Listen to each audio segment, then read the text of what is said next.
Yeah, hi there. These comments are for Komatop, and you just completed, it looks like, integrated speaking practice test number 11, and I'm getting ready to listen to your practice test right now. I'm going to click on the link so I can look at the rubrics as I listen to your practice test. So let's see what you have to say. The two students are talking about how teachers can make learning enjoyable and fun for students.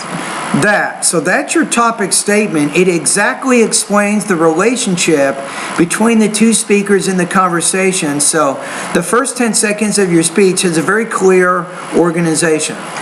They give two suggestions. First,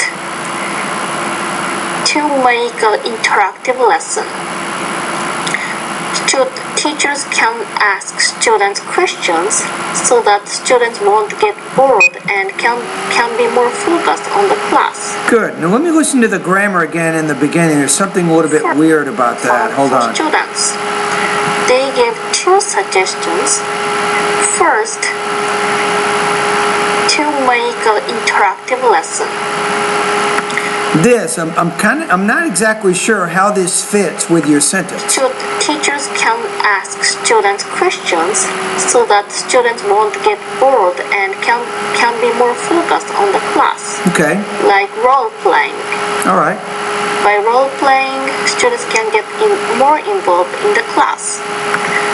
And don't forget, every now and then, as you get into the speech farther and farther from the beginning, you already said that two speakers are discussing ways of making learning more interactive and more enjoyable. When you get to the middle of the speech, they also suggest that, or the first speaker says, the second speaker says, make sure that you tell us where this information is coming from, not just in the beginning, but throughout your response. This is what we call Komatop summary, or summarizing. When we summarize someone else's ideas, we do it from their point of view, not ours. Second option, the second suggestion, is to make students friendly to teachers. You might say, secondly, the speakers also suggest that in order to make learning more friendly to students, the teachers need to, and go from there.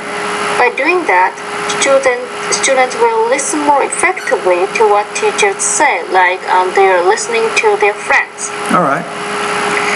By teaching which stimulates students' learning, students can enjoy the class, and that's the kind of a summary of the conversation. All right, so you did say at the end that this is kind of a summary of the conversation, but probably a little bit too late. So you need to make sure, not just in the beginning of the speech, but throughout your speech, you tell us who is saying this information. So you have a little bit better organization. This is what we do when we summarize, because if you don't give credit or acknowledge the speakers, if you don't acknowledge who is saying this information, then it sounds like you're saying it, which this information is not yours. You're summarizing somebody else's ideas. So if you're not sure what I'm talking about, go to speaking lesson number 7. You'll see some examples in there on how you can organize integrated speaking and writing type tasks. All right, so that was really the main weakness, was sometimes your topic, you want to make sure you connect things back to the speakers. So you could do better with that. With delivery, sometimes you're speaking a little bit slowly but clearly. I will give you that. You are speaking pretty clearly, but you still need to speed up your speaking more. And you can probably work a little bit on your intonation. You can probably also work on your thought groups and your blending, right? You can study those things in the pronunciation area of my course. Still, it's a pretty good response. I'm going to put you at about maybe 2.83 out of 4 or 22 points out of 30 on this particular practice test.